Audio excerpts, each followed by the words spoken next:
Dan rekan-rekan semuanya. Selamat malam. Saya Dewa Pak dari Klaten. Iya. Di sini saya ingin bertanya Pak ya, yang dari tadi kan dibahas untuk pupuk sama tanaman-tanaman. Motivasi saya sendiri ke sini sebenarnya saya menargetkan diri untuk pensiun dini di 2027 Pak. Alhamdulillah. Siap. Di sini saya pernah usaha untuk perikanan ikan nila Pak. Oke, baik. Awalnya di 2017 saya nyoba satu kolam sekitar 200 meter persegi. Kita pelihara intensif dengan pakan full pellet Pak ya. Berikut kita pakai kincir air untuk tebar padat. Berjalan sampai 2017 saya memberanikan diri untuk menambah jumlah kolam, nambah 1000 meter persegi untuk 4 kolam ke depan Pak. Baik. Air mengalir atau enggak Mas? Mengalir Pak. Baik, oke. Tapi yang terjadi ternyata nasib berkata lain Pak ya, ketika saya sudah melihara total 5 kolam itu 10.000 ekor kali 5 Pak, berarti iya, 50.000 ekor. Ternyata itu sudah saya bikin tiap bulan panen satu kolam Pak. Baik. Ternyata 5 bulan target ya. Oke. Kena corona itu Pak. Iya. PPKM nggak bisa panen Pak. Di situ kerugian sekitar 150 juta Pak. Alhamdulillah, bersyukur. Dan sampai sekarang berhenti total Pak. Jadi tinggal sisa aja Pak. Di situ saya. Tapi kolamnya masih ada? Masih ada semua Pak. Oke, jangan dijual.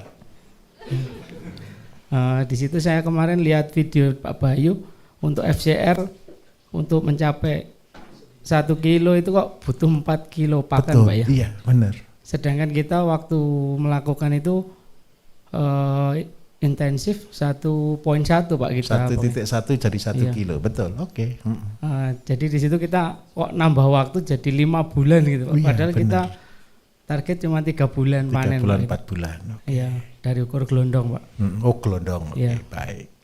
Di situ saya ingin bertanya Pak, pakan yang bagus itu seperti apa agar kita nggak ketergantungan di pelet Pak.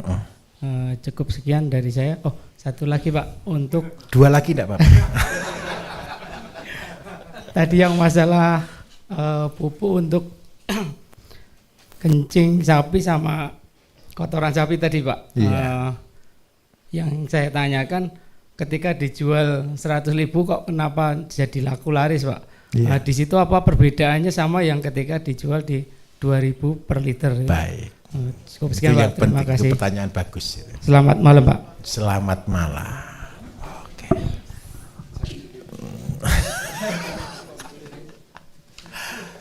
Kita harus banyak tertawa semakin malam supaya tidak mengantuk. Jadi begini, kalau pelihara ikan dengan pakan pabrikan kan kering, FCR-nya kan terkontrol. Karena itu standarnya adalah 1.1 sama dengan 1. Ini dengan asumsi protein kasar itu di atas 23% ke atas. Sekarang pertanyaannya satu, kita mau gambling atau kita mau untung? Pelihara ikan tujuannya cari untung atau gambling? Cari untung. Nah, kenapa FCR saya kok 4? 4 ini sebenarnya mahal. Kenapa kok saya katakan mahal? FCR 4 banding 1. Kalau ini harga pakan anggap aja di angka berapa ya? Harga pakan sekarang 10.000, 11.000 mungkin ya. Ya 10.000 lah mungkin lah, atau 11.000 lah. Untuk pakan nila cukup. Nah, kenapa saya di 4? Mungkin sama-sama nilai pakannya 10.000. Berarti saya harus buat pakan berapa harganya di sini? Untuk membuat 1 kilo, berarti 2.500. Secara logika Bapak Ibu, saya beri makan 4 kilo dengan cuman makan 1 kilo, kan lebih banyak yang 4 kilo, betul kan? Secara logika kira-kira ikannya gemuk mana? Makan 1 kilo atau 4 kilo? 4 kilo. Tetapi ingat baik-baik, pakan pabrikan ini kan pakan kering. Betul ya? Kalau Bapak Ibu membuat pakan kering, alatnya mahal. Perlu extruder, perlu pengering, dan itu alatnya mahal. Karena itu, karena konsep kita adalah pertanian yang mandiri, maka kita punya slogan, dimanapun tempatnya kita bisa mandiri. Mandiri itu artinya apa? Tidak tergantung kepada siapapun. Ikan nila ini termasuk ikan yang mandiri. Saya ulangi, ikan nila ini adalah ikan yang mandiri. Kenapa saya katakan ikan nila itu adalah ikan yang mandiri? Yang pertama, benih bisa buat sendiri enggak? Bisa. Yang kedua, kalau sudah bisa buat benih, berarti urusan kita tinggal pakan. Oke. Berarti ikan nila ini kita bisa budidaya tanpa tergantung siapapun. Kalau pakan kita tergantung kepada pabrikan, begitu kita tidak bisa jual ikan nila, saya minta maaf Bapak Ibu, ikan itu tambah lama tambah besar. Kalau tambah besar makannya tambah banyak. Punya 50.000, saya ulangi ya, ini saya tunjukkan Mas, tidak apa-apa Mas ya, saya kupas ya. 5.000 dibagi 5, ini ketemunya 10 ton. 10 ton berarti pakannya adalah 5% kali 10 ton berarti 500 kilo sehari. Tidak dikasih makan 500 kilo sehari, ikannya nanti tinggal tulang. Kepalanya besar, dagingnya kecil. Diberi makan 500 kilo per hari, ya biayanya ngeri. Setiap hari buang uang 5 juta. Nah karena itu kalau ternak, pikirkan di sini. Jangan kepengen besar dulu. Ingat baik-baik. Kita dulu jadi sebesar ini dimulai cuma dari 1 titik loh Bapak Ibu. Sperma dan sel telur loh, betul enggak? Kok bisa jadi besar-besar kayak gini gitu loh.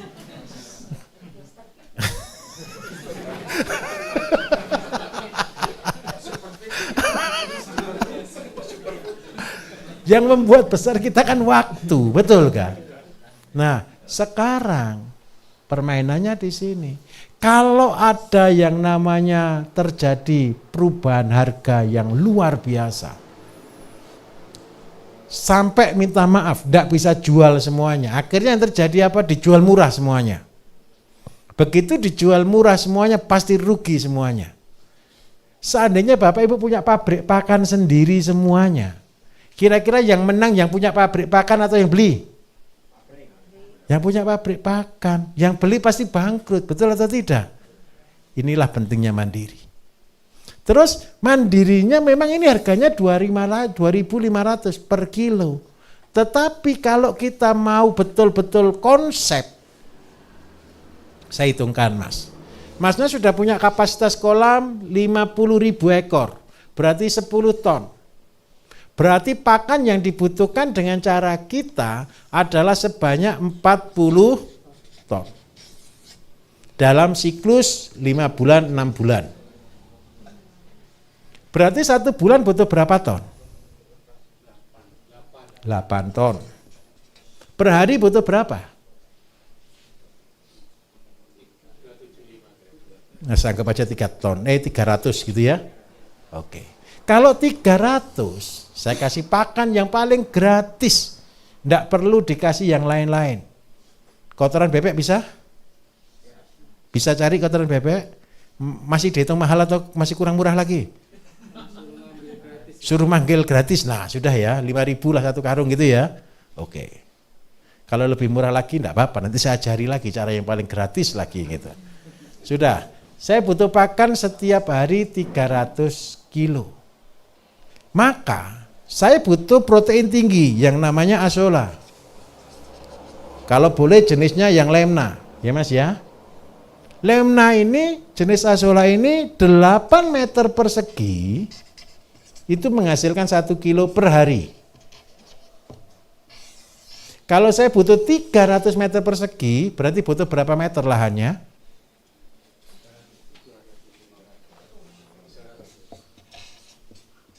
Kan kali 8 Pak.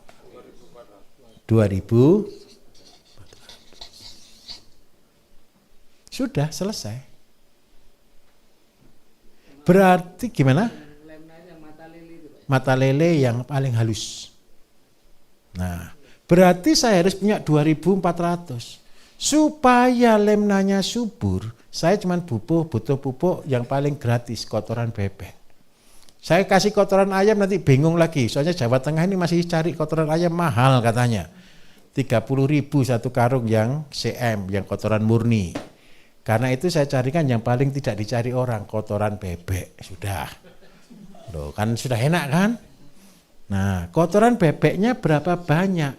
2.400 ini dibagi satu karung, itu kan sama dengan 20 sampai 30 kilo. Berarti luasnya ini untuk 300 meter persegi. Berarti 1 bulan sekali butuh 8 karung. Lah kalau tidak niat beli ya kasihan lah. 8 karung Mas cuma 1 bulan. Sudah, pelihara dulu lemna. Terus 1 kolam buat induk. Ini cara pelit yang saya ajari. Saya juga punya kolam Bapak Ibu. Dan orang pelit. Beli yang indukan. Beli yang 1 kilo bilang aja, oh saya ini kepengen beli ikan yang 1 kilo isi 1 atau isi 2, gitu kan. Harganya paling selisih 5.000, 7.000 lah, 37.000 gitu. Biarkan dulu di 1 kolam. Nggak usah disuruh, 1 bulan lagi panen anak, betul enggak? Nggak usah disuruh itu kau panen sendiri. Loh kenapa kok begitu? 50.000 ini kalau beli gelondongan Pak, harganya 700. Berapa harganya Mas gelondongan? Oh gelondongan kecil, kuku maksudnya. Oh murah sekali. Kalau yang sudah tak pikir gelondongan segini, bukan ya? Oke, korek. Kalau gelondongan segini 700. Kalau yang kecil ya betul lah 80 rupiah itu kecil. Oke, enggak masalah. Nah daripada beli yang segini, lebih baik beli induk. Tujuannya apa? Dia biar beranak terus-menerus. Nah, kita bisa estafet, pakan gratis, bibit gratis, kita tinggal duduk ngopi. Apa kelebihannya kalau pakannya lemna? Amonia tidak ada. Kalau ada air mengalir, alhamdulillah syukur. Terus syukur-syukur sudah pakai kincir dan sebagainya, air pasti terbagus. Kalau pakai pakan konsentrat, pakan pabrik, maka yang terjadi adalah amonia pasti tinggi. Jadi bolak-balik ganti air. Tetapi kalau pakan lemna tetap sih ganti air. Tapi ada lagi keuntungannya. Ini saya tunjukkan. Setelah punya kolam, ini kan dibersihkan nih, setiap hari dibuang lah, betul ya. Tampung di satu tempat lagi. Di sini bisa pelihara cacing. Di sini bisa pelihara ikan-ikan yang lebih jelek, tapi saran saya pakai cacing sutra. Supaya apa? Hasilnya Bapak Ibu, percayalah cacing sutra lebih banyak daripada nilainya. Ingat baik-baik konsepnya, limbah lebih mahal daripada ikannya. Pak, saya tidak mau buat cacing karena masih makhluk hidup dan masih rumit. Olah limbah kolam menjadi urea. Jadi pupuk. Bagaimana caranya? Tinggal belikan lagi. Jadi kalau di sini pakai hiblo enggak? Enggak pakai. Ini belikan hiblo. Hiblo 1 aja masukkan itu kultur airnya. Nah, nanti kalau seandainya mau buat urea, mau buat apa? Airnya pakai ini. Jadilah pupuk super. Nah, kalau mau jadi pupuk super, kalau yang lain jual urea harga 30.000, 40.000, sampai bisa jual 50.000. Nah, sama dengan kotoran sapi tadi saya. Kalau kencing sapi cuman saya olah jadi POC, harganya 2.500. Tetapi ketika kencing sapi ini Bapak Ibu saya tambahi. Saya tambahi apa? Limbah-limbah ikan. Limbah ikannya berapa banyak? 20%. Limbah ikan gratis. Saya punya teman di Surabaya, dia di demo gara-gara enggak bisa buang isi perut ikan. Nah, ketemu saya, Pak Bayi bisa ambil enggak? Oh, senang. Saya ambil. Setiap hari saya dapat 1 ton ceritanya. Lah, limbah ikan inilah saya jadikan pabrik pakan untuk ayam, untuk bebek, dan jadi pupuk. Nah, ingat baik-baik. Ketika Bapak Ibu nanti tolong ya, jangan lupa cerita ke teman-temannya. Siapa tahu ada teman-temannya Bapak Ibu yang kasihan sama Bapak Ibu. Dia kasihannya gini, saya punya sampah, tolong diambil, itu kan orang kasihan. Nah, nanti Bapak Ibu juga jadi spesialis. Spesialis apa? Terima sampah. Loh bener, Mas bisa dipahami? 2.400 bisa sediakan? Ya sudah. Kalau sampean sudah jadi ini, saya doakan jadi petani ikan yang besar. Setelah sudah punya ini, sudah tahu sistemnya, ritmenya, tinggal rezekinya sudah. Kalau sudah dibarengi dengan rezeki, yang lain jual 30.000 sampai jual 15.000, Mas, menang sudah. Oh, enggak modal saja. Loh, bener menang enggak Bapak Ibu? Loh, bibitnya beli atau tidak? Pakannya beli atau tidak? Tidak. Cukup. Pernah lihat ikan di danau? Siapa yang ngasih makan? Gemuk-gemuk. Dia cuma makan fitoplankton. Tenang Mas, program ini sudah saya lakukan tahun 2008 di Pontianak. Kita punya slogan pelihara ikan tanpa beli makan, ikan mas waktu itu. Umurnya 8 bulan, beratnya rata-rata 8 on. Dan pakannya hanya mata lele. Konsepnya cuma satu, 3 kolam 1 kolam, 3 kolam 1 kolam. 3 kolam ikan, 1 kolam pakan, 3 kolam ikan, 1 kolam pakan. Begitu konsepnya. Karena ini di tengah-tengah sawit. Jadi lebarnya cuma 2 meter, panjangnya 100 meter begitu. Sawit kan begitu semua kan? Nah besok Mas yang punya sawit-sawit, kalau punya rezeki pinjem eskavator. Untuk mengatasi banjir, buat di jalan itu selokannya itu jadi kolam ikan. Daripada nganggur. Nah. Oh alhamdulillah. Nanti kalau punya rezeki cari yang gambut-gambut yang murah-murah. Kita break sebentar Bapak Ibu ya.